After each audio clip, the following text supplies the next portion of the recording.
우리는 첫 번째 환상에 대해서 살펴보려고 합니다. 첫 번째 환상 중에 7교회. 바라기는 이 첫 번째 환상을 통해서 교회에게 주시는 이 말씀으로 우리 교회와 성도된 우리 자신의 이 신앙 상태를 살펴봄으로써 7교회에게 약속하신 이 승리의 상을 받는 저와 여러분 되시기를 주의 이름으로 축원드립니다. 일단 먼저 여러분에게 한 가지 질문 좀 드리고 싶습니다. 왜 하나님은 하필 7교회를 대상으로 메시지를 주셨을까요? 왜 7교회일까요? 여러분, 소아시아라고 부르는데 이 소아시아에는 이 말씀하고 있는 이 교회들만 있는 게 아닙니다. 더 있습니다. 아니, 많아요. 하지만 그럼에도 불구하고 특정한 교회 7교회를 택하사 이 교회들을 대상으로 메시지를 주신 것은 먼저 7이라는 숫자에 담긴 그 의미를 통해서 최소 2가지 정도가 있음을 알 수가 있습니다. 일단 신구약 전체에서 발견되는 이 완전수라고 우리가 부르죠. 가장 많이 쓰이는 완전수로 4가지 숫자가 있습니다. 3, 7, 10, 12죠. 이 숫자의 의미는 창세기부터 요한계시록까지 동일합니다. 특별히 또 요한계시록은 숫자가 많이 나오잖아요. 그러면 이 숫자를 알아두시면 이해하시기에 더 편하시리라 좀 생각이 듭니다. 일단 먼저 이 3이라는 숫자는 하나님을 가리키죠. 바로 삼위일체 하나님을 가리킵니다. 더더군다나 예수님께서도 부활하셨는데 부활하신 하나님, 또 하필 또 3일 뒤에 부활하시죠. 그래서 이 3이라는 숫자가 가리키는 것은 완전하신 하나님을 가리킵니다. 그 다음에 10, 이 10이라는 숫자는 질서를 의미합니다. 질서. 그래서 하나님께서 질서를 목적으로 하는 경우에 이 10이라는 숫자를 사용하시는데 10계명이 그래서 하나님께서 이 율법, 이 10계명, 이 율법이 하나님의 질서를 완전하게 하시기 위한 목적으로 율법을 주신 것이다 라는 것을 알 수가 있고, 또 이 열처녀 비유를 통해서는 이 하나님의 새롭게 하실 심판과 그리고 또 구원을 통한 하나님의 새로운 그 질서를 세우시리라는 이 비유로서 이 열처녀, 10이라는 숫자를 또 사용하고 있고, 애굽의 10재앙도 마찬가지입니다. 애굽의 10재앙, 그 재앙의 대상이 우상들이었죠. 그래서 우상들을 심판하시고 하나님께서 하나님의 질서를 다시 세우실 것이다 라는 것을 이제 계시하시는 목적에서 10가지 재앙을 내리신 거죠. 여러분, 애굽에는요 우상이 10가지만 있는 건 아니에요. 더 있어요. 그런데 이제 이와 같이 하나님의 뜻을 나타내기 위해서 재앙을 10가지로 나타내신 것입니다. 이제 그중 또 이제 10이라는 숫자는 하나님의 통치를 가리킵니다. 하나님의 통치. 그래서 하나님의 백성들, 괜히 12지파가 아니죠. 이스라엘을 12지파로 구분하신 것은 그 12지파가 곧 하나님의 백성들이라는 것을 가리키기 위해서이고, 또 제자들을 또 12명의 제자로 부르심도 예수의 제자들이 다 누구다? 하나님의 백성들이다 라는 것을 나타내시기 위해서, 특별히 또 장차 임하게 될 새 예루살렘 둘레가 144규빗입니다. 그래서 세로 12규빗, 가로 12규빗, 144 이라는 거죠. 그런 의미에서 이제 근데 실제로는 12규빗이 아니죠. 둘레가 144니까 둘레가. 그런데 144라는 숫자가 나오기를 12 곱하기 10이니까 완전한, 더 이상 변하지 않는 완전한 하나님의 나라를 또 이제 의미합니다. 마지막으로 이제 중요한 건 7이라는 숫자죠. 오늘 본문에 7, 7. 특별히 또 우리가 오늘 말씀을 통해서 우리 처음에 말씀하는 7별, 7금초대, 성령 하나님을 가리킨다고 지난주 우리 함께 말씀 나눴습니다. 즉 성령 하나님 사이를 거니시는 이가, 이렇게 또 우리가 1절을 우리가 해석할 수 있죠. 그래서 이 7이라는 숫자는 그래서 거룩을 뜻합니다. 거룩하신 하나님, 거룩한 영. 성령을 거룩한 영이라고 부르죠. 그래서 7별, 7금초대라고 부르는 거예요. 7눈이라고도 하고. 더 나아가서 하나님의 창조, 7일 창조가 하나님의 피조한 세계가 어떻다? 거룩하다라는 걸 뜻하고요. 그러니까 안식일은 거룩한 날이죠. 더더군다나 노아의 방주에 정결한 짐승 7쌍을 또 이제 태우죠. 그것도 이제 상징적인 의미로 하나님의 이제 거룩함을 뜻합니다. 이렇게 7 교회에게 편지를 쓰셨다라는 것은 그러므로 무슨 의미가 됩니까?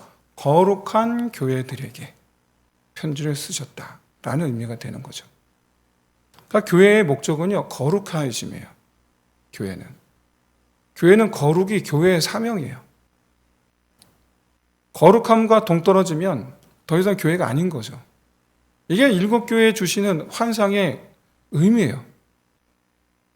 그래서 7교회, 그러면 그 얘기는 그 속에 담긴 속뜻은 너희는 거룩한 교회가 될지어다가 되는 거죠. 게다가 7이라는 숫자 자체가 완전수죠. 그래서 완전한 교회를 의미합니다. 결국에는 두 번째 의미는 바로 사실상 교회 전체를 대표하는 거죠. 교회 전체를 일컫는 표현이에요. 모든 교회들. 그런데 왜 실제로 존재하는 7개의 교회 명을 사용하시면서 7교회라고 말씀하신 걸까? 그 이유는 뭘까? 전체 교회라고 하셨는데 이유가 뭘까? 그 이유는 지도를 보시면 알 수가 있습니다. 저 소아시아 위치가 아시다시피 중간 지역이 화면의 중간 바다 옆에가 바다를 끼고 있는 세로로 되어 있는 곳이 이제 우리가 알고 있는 이스라엘 가나안 땅이죠. 가나안 땅에서 시계 방향으로 10시 방향에 있는 곳이 소아시아입니다. 그러니까 소아시아에서 더 이제 여러분 화면으로 보실 때 왼쪽 그리스죠. 그 화면에서 잘렸지만 그리스 더 왼쪽으로 나아가면 로마가 됩니다. 로마가. 근데 이제 소아시아라는 부분은 이제 우리 바로 이제 화면 정중앙에 있는 곳으로서 확대하면 이런 모양이고, 그리고 굵은 선이 그어져 있는데 도로예요, 도로. 그러니까 오늘날 고속도로 같은 거예요. 주요 도로. 이 도로에 근데 교회 위치가 다 어디에 있습니까? 도로들이 소위 말하는 교차로. 그러니까 우리나라 고속도로 지도 보면 IC 같은 거 있잖아요. IC 같은 곳에 다 있어요. 이 도시들이. 그러니까 도로의 교통의 요충지다. 교통의 요충지가 의미하는 게 뭡니까? 너무나 잘 아시겠지만 경제와 물류의 중심지죠. 경제와 물류의 중심지. 그리고 경제와 물류의 중심지라는 얘기는 무슨 얘기입니까? 거기가 곧 소위 말하는 이 정보를 주고받는데 아주 용이한 곳들이다. 실제로 여기에 오늘날 우체국이 있었어요. 오늘날의 우체국 같은 것들이 옆에 여기에 있었어요. 이 도시들에. 그래서 사방팔방으로 즉시로 보낼 수가 있는 거예요. 파발을 보내는 거죠. 즉시로. 이 교회들 주변에는요, 다른 교회들이 많이 있습니다. 그럼에도 불구하고 다 이 도로망을 벗어나 있죠. 그래서 최초 요한계시록이 주어지고 또 그 편지를 주변의 다른 교회들에게 전달하는 역할을 충분히 잘 감당할 수 있는 교회. 그게 어디냐? 바로 이 도로의 교통의 요충지에 있고 또 우체국도 있고 기타 등등 전달이 용이한 곳 7교회인 거예요.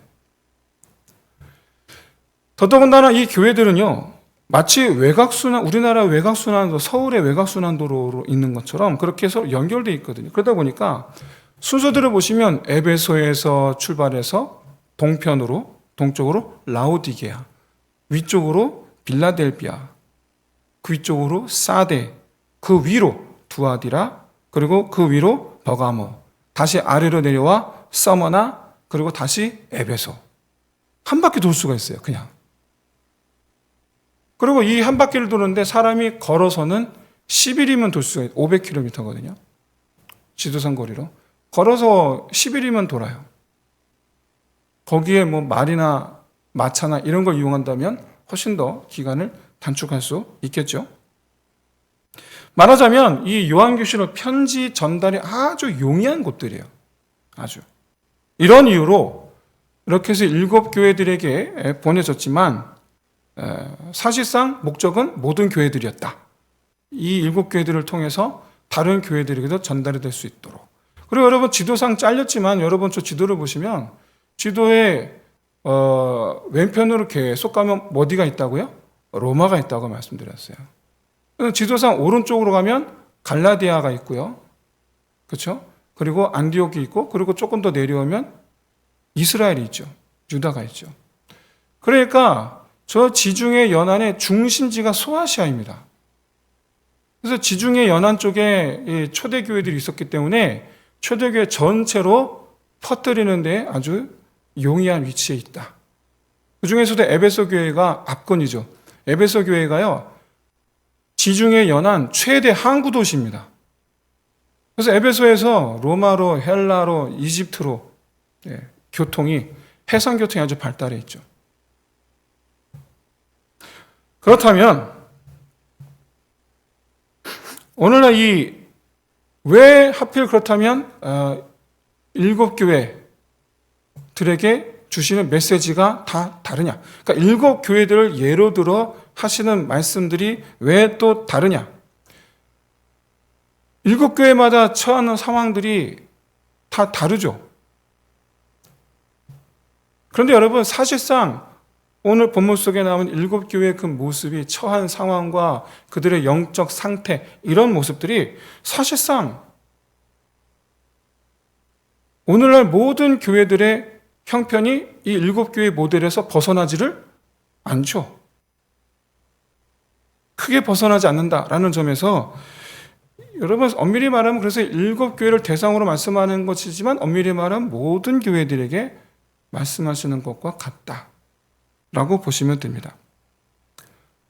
그런데 중요한 것은 약속이 다 다르죠. 이기는 자는 하면서 뭐뭐 하리라, 주리라, 약속들이 달라요. 왜 다를까요?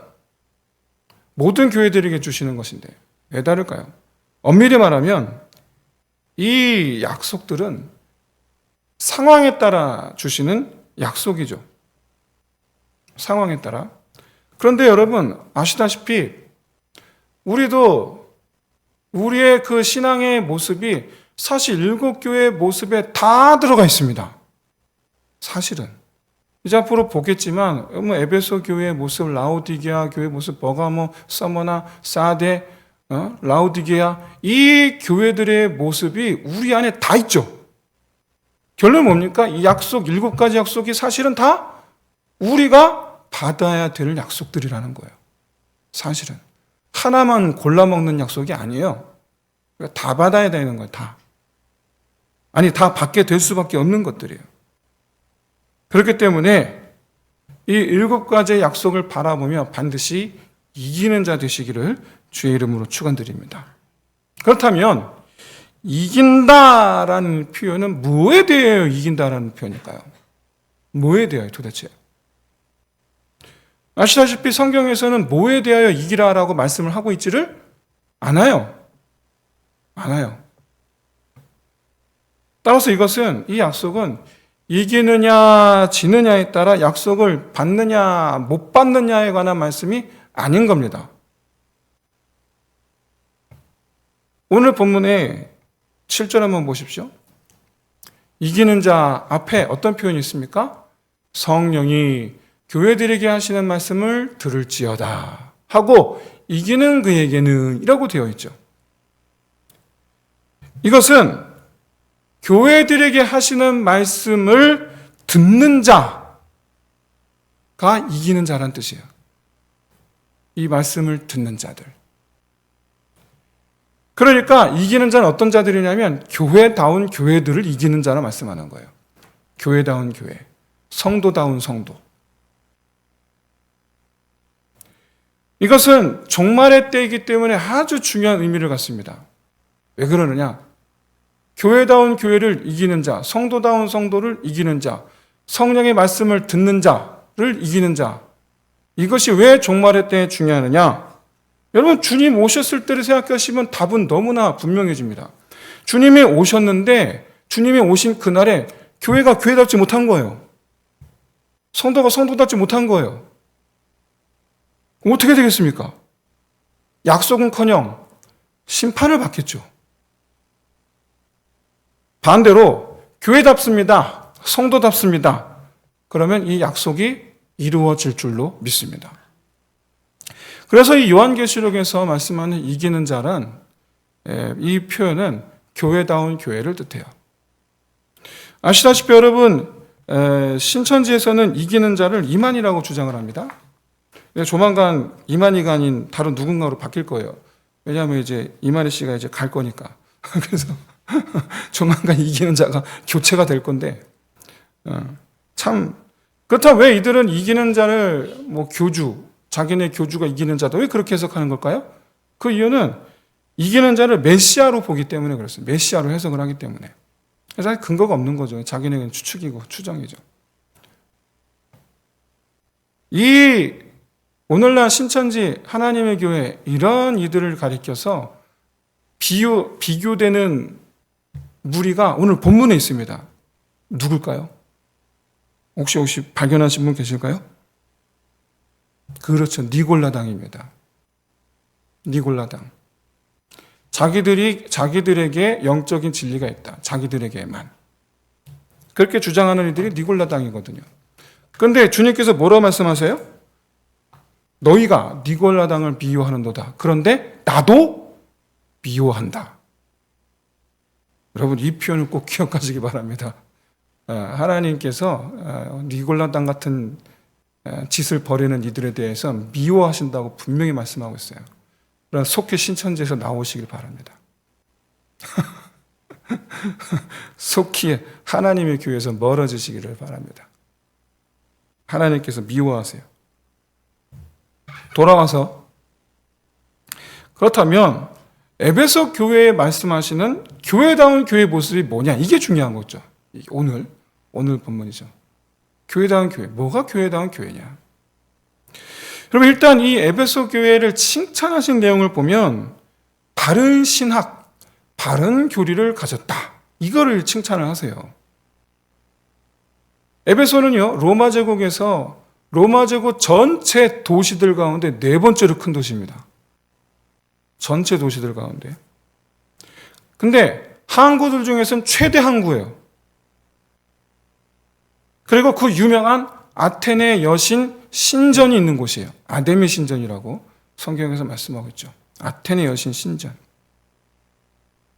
이런 곳에 사도 바울이 개척을 했어요. 에베소 교회는 사도 바울이 개척한 곳입니다. 2차 전도 여행 때 교회를 이제 개척을 했고, 그리고 3차 전도 여행 때 두란노 사원이죠. 두란노 사원에서 2년 동안 성도들을 가르친 곳. 그게 에베소 교회예요. 여러분, 성경에서 보실 때 2년 동안 사도 바울이 직접 심혈을 기울여 낮과 밤을 가리지 아니하고 성도들을 교육한, 가르친 교회는 에베소 교회가 유일합니다. 에베소 교회밖에 없어요. 이 기간 중에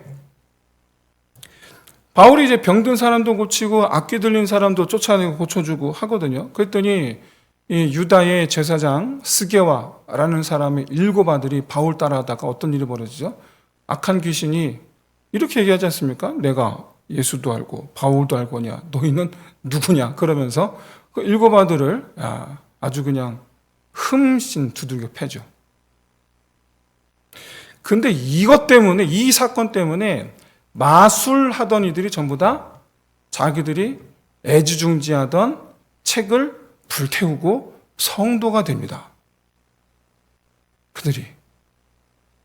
그러니까 에베소 교회가 어떤 특징을 갖게 될 것인가가 이제 여러분 뻔히 예상이 되지 않습니까?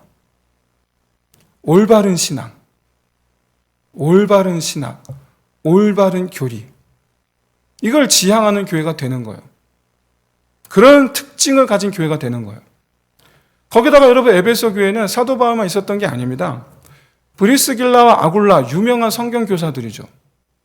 이들이 이 두 사람이 에베소 교회 성경 교사였고 이들이 성경 교사 있을 때 아볼로가 찾아옵니다. 그 유명한 유다의 성경 교사.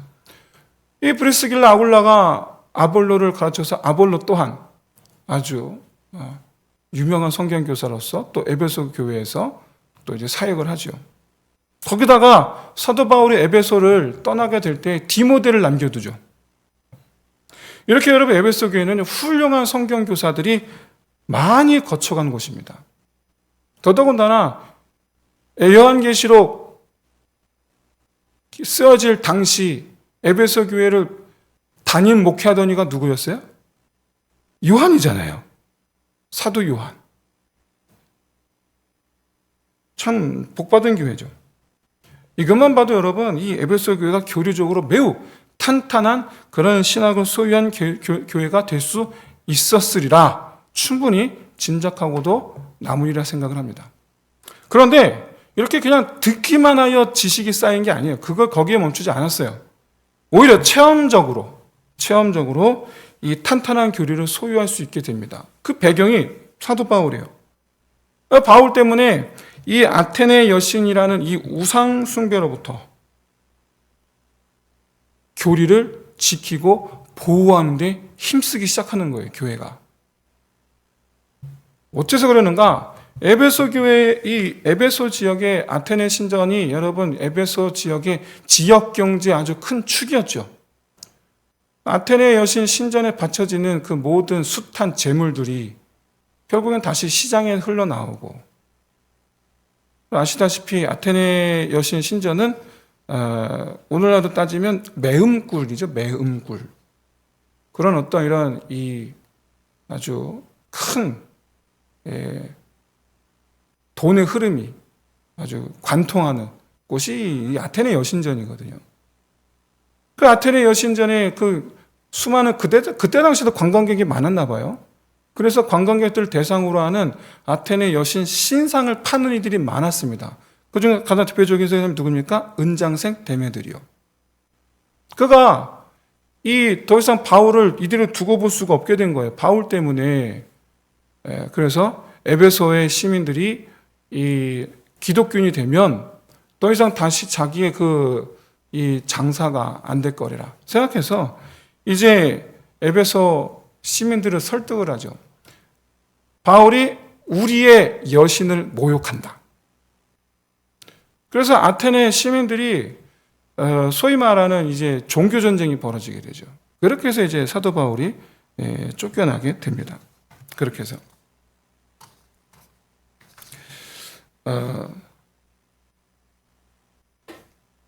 문제는 이것이 사건의 계기가 되어서 에베소 교회 성도들이 자기들의 교회를 적극 보호, 옹호하게 나서게 되죠. 이것도 에베소 시민들에 대해서.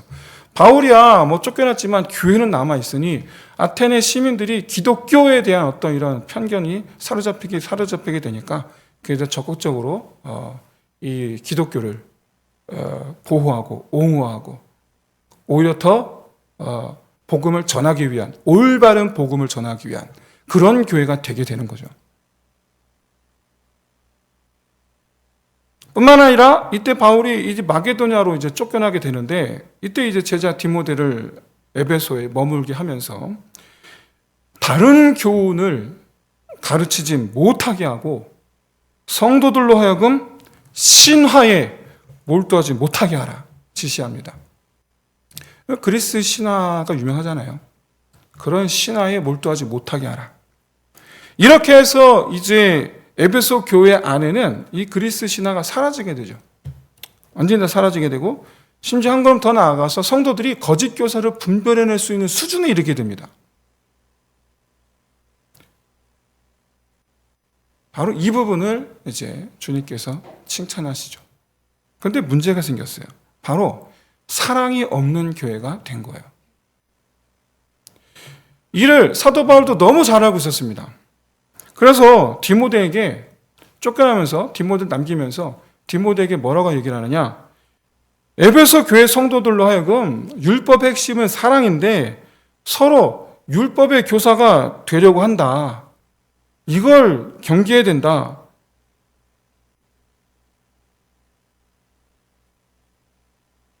서로 너무 잘 알아서 자기들 아는 잣대로 서로를 재는 거죠. 너 그거 틀렸어.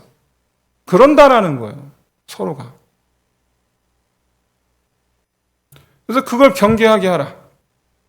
근데 여러분 디모데에게 지시한 것만으로 부족했는지 차후에 에베소에 다시 사도 바울이 편지를 쓰죠.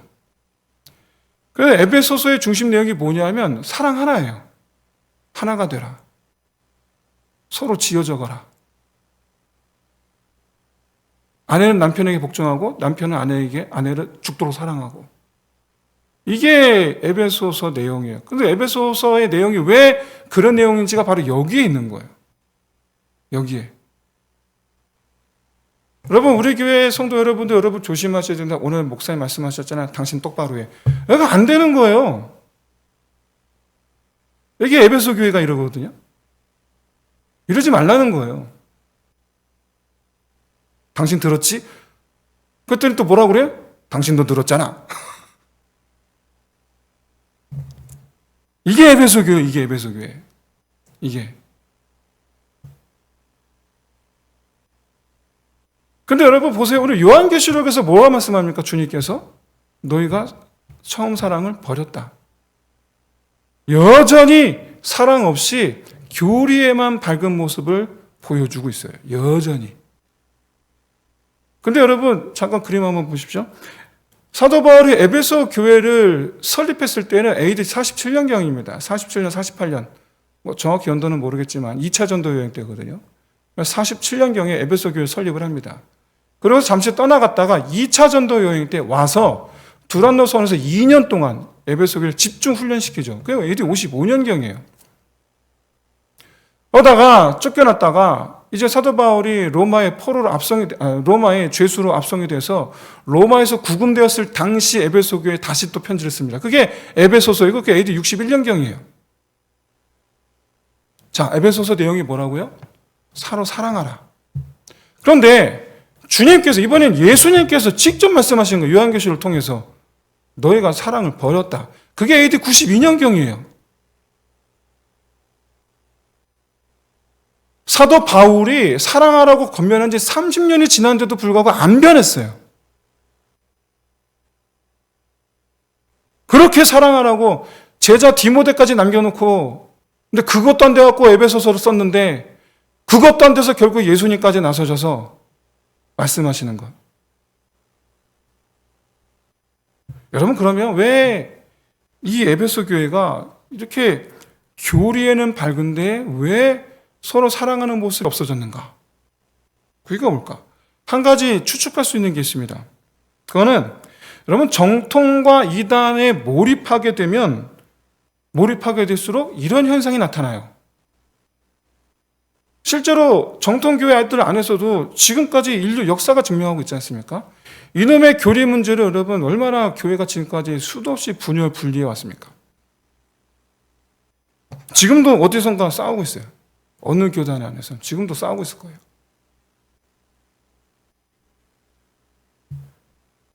교단으로 분열되고 교파로 분열되고 그런데 누군가 저에게 이렇게 교단과 교파가 분열되는 것은 하나님의 뜻이 아닙니까? 잘못된 거 아닙니까? 근데 여러분 그 또한 하나님의 섭리하심으로 또 하나님께서 선하게 사용하시는 줄 저는 그렇게 믿습니다. 저는 그렇기 때문에 현재 분열된 상태의 교회가 잘못됐냐? 그건 아니죠. 그러나 분열되는 과정을 가만히 들여다보면 이와 같은 우리의 그 모습이 이 에베소 교회의 모습을 똑 닮았다는 거죠. 그런데 여러분 이런 모습이 교회, 교단 차원에만 국한된 문제입니까? 아니죠. 교회 안에 성도와 성도들 사이에서도 아주 빈번하게 일어납니다. 아주 매우 빈번하게 일어나요.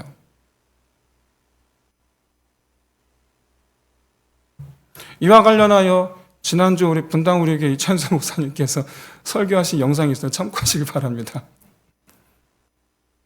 저도 그거 보고서 그대로 가져와서 전할까 하다가 좀 무리가 있어서 말하는데, 궁금하신 분은 그 영상 한번 확인해 보시면 제 얘기가 무슨 얘기인지 이해하실 겁니다. 그게 이거예요. 어느 교회에서 어떤 성도가 사모에게 상처받았다고 자기에게 이 홈페이지인가 어딘가에 글을 올려서 고민하고 있었는데, 다른 개척교회 목사님이 거기에 답을 달았다고. 그러면서 그걸 쭉 설명해 주는 내용이에요. 내 영상 내용이. 근데 오늘 딱 이 얘기거든요. 보시면 이제 이해가 되실 거예요. 여러분, 우리들 교회 안에서 이런 일이 빈번하게 일어납니다. 목사님인데 이래도 되는 거야? 사모님이 이래도 되는 거야? 장로님이 이래도 되는 거야? 권사님이 이래도 되는 거야? 집사님이 이래도 되는 거야? 교회 다닌다며? 여러분, 이게 오늘날 우리 교회 안에서도 아주 빈번하게 일어나는 일이죠. 가끔가다 그런 경우를 들어요. 성도들이 나를 감시하고 있다. 그럼 되겠습니까? 그럼 되겠어요? 저는 제 교역자 수양에 가서 그런 얘기를, 강사분이 그런 얘기를 하실 때, 그때는 제가 이 개척교회 이제 막 시작하고서 어떻게 하면 이제 부흥할 수 있을까 한참 연구할 때에, 그래서 그런 세미나를 작가가는데, 그래서 그런 얘기를 하시는 거예요. 개척교회 열면 사모님이 참 힘드십니다 이러면서 얘기해주는 예화가 그거예요. 성도들이 사모님을 감시한대. 사모님 어떻게 하나 본대. 그래서 목사는 그래도 존경이라 받지, 사모는 존경도 못 받고 감시나 받는 처지가 사모라고. 사모는 성도도 아니고 사역자도 아니고 세모잖아요. 그래서 이도저도 아닌 게 사모라고. 평생을 근데 그렇게 교회에서 이도저도 아니게 사는 게 사모라고. 그렇게 하면서, 그러니까 목사님들이 사모님을 많이 사랑해 주셔야 된다고. 개척교회 세미나에 그런 얘기를 들었어요. 근데 여러분, 뭐 사모만 그렇습니까? 예를 들어서 제가 말씀을 드리는 것 뿐이고, 성도와 성도 사이에서도 마찬가지잖아요. 교회 분열은요, 언제 일어나냐면 바른 교리로 서로 공격할 때 일어납니다. 분열은 죄가 가득할 때 분열이 일어나는 게 아니고, 올바른 교리로 상대방을 저격할 때 분열이 일어납니다. 그러나 여러분, 하나님께서 우리에게 바른 교리를 주신 이유는 나를 바로 세우기 위함이시지, 내가 바른 교리로 다른 성도 판단하라고 주신 게 아니죠. 그게 아닌 거예요. 여러분, 어차피 우리 다 전부 다 죄투성입니다. 여러분, 저라고 죄가 없겠습니까? 부지불식간에 저도 분명 말실수하는 날이 올 거예요. 제가 장담합니다. 100% 확신하여 제가 말씀을 드리는데, 제가 여러분한테 제가 개인적으로 저도 모르게 부지불식 보면 말실수할 거예요. 그때 여러분 이렇게 생각하시죠. 목사님이 그럴 수가 있나. 제가 다시 말씀드리면 100%예요. 여러분에게 상처 주는 말을 하게 될 거예요. 저도 모르게. 근데 여러분, 저만 그런가요? 우리 다 그러잖아요. 놀랍게도 상처 준 사람은 몰라요.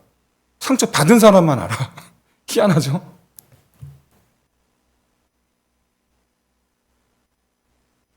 그런데 그렇게 우리가 죄투성이니까, 그렇게 우리가 서로 율법의 잣대를 다 이렇게 다른 사람을 들이대면요, 교회는 사분 오열이 아니라 만분, 천분 되는 게 그게 교회입니다. 사랑하는 성도 여러분, 율법은 전부 다 나에게만 하신 말씀인 줄로 믿으시기를 주의 이름으로 축원드립니다. 나더러 하나님의 공의에 온전한 자 되라고 말씀하신 것이고, 나더러 하나님의 사랑으로 다른 사람을 사랑하는 사람이 되라고 말씀하신 거예요. 나더러 말씀하신 거예요. 나에게. 그러니까 말씀의 옳고 그름의 잣대는 나한테만 들이대라고 하신 거고, 사랑은 하나님과 다른 사람에게만 들이대라고 말씀하신 거예요. 여러분, 이렇게 에베소 교회에 하신 교회다운 교회, 이기는 자의 모습은 바로 율법은 자기 자신에게만, 사랑은 하나님과 다른 세계만, 다른 사람에게만 베푸는 교회, 그게 교회다운 교회이고 그게 이기는 자의 모습이라는 거예요. 생각해 보세요. 다른 사람에게 율법의 칼을 휘두르고 자기는 소중하게 생각한 사람이 약속하신 생명의 열매를 맛보는 자가 될 수 있겠습니까? 아니면 반대로 자기 자신은 공의의 온전한 자 되기를 힘쓰고 다른 사람에게는 허다한 죄를 덮어주는 사랑을 베푸는 사람이 이 생명의 열매를 맛보겠습니까? 너무나 분명한, 제가 굳이 설명하지 않아도 너무나 우리가 인정할 수밖에 없는 그런 약속 아닙니까?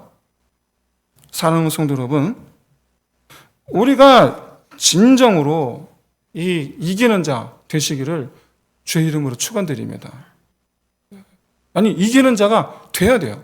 우리 교회가 교회다운 교회가 되어야 되고, 우리 모든 성도들이 다 이와 같이 전부 다 하나님의 공의의 다림줄은 자기만 적용하고, 하나님의 이 사랑의 은혜는 다른 사람에게 더 씌우는 사람, 이거 잘하면 우리 교회는 상급이 넘치게 될 줄로 믿습니다. 이거 잘하면. 사랑하는 성도 여러분, 우리 이 시간 함께 우리 결단합시다.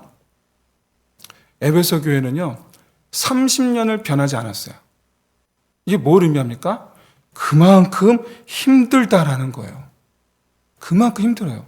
율법을 다른 사람에게 적용하고 자기를 사랑하는 거는 굉장히 쉽습니다.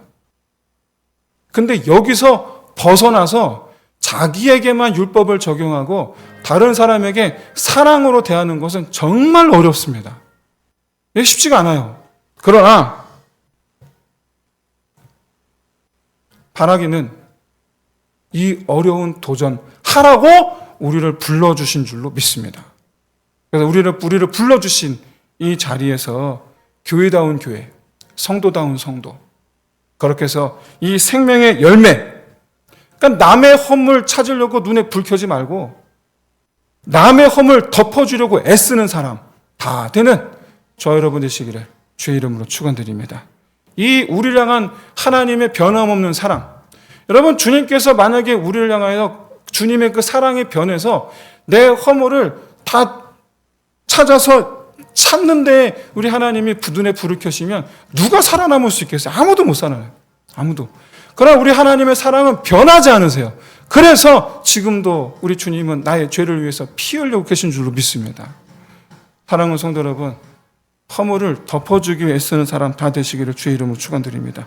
이를 위해서 우리 함께 기도합시다. 먼저 내 죄를 씻어주신 주님의 마음을 깨닫게 하여 주옵소서. 그리고 그 주님의 마음으로 형제를 대하게 하여 주옵소서. 그래서 살리시는 하나님의 역사의 그 열매를 맺게 하여 주옵소서. 우리 오늘 이 말씀 붙잡고 우리 함께 잠시 기도하겠습니다. 할렐루야. 사랑이 많으신 하나님 아버지, 우리가 정말 참으로 하나님께서 우리에게 허락하신 아버지 그 은혜의 그 말씀 우리에게 더욱더 날마다 은혜롭게 되기 위하여 간구하옵나니, 하나님의 그 공의는 아버지 우리 자신의 그 모습을 비추는 데 사용하고, 하나님의 사랑은 다른 사람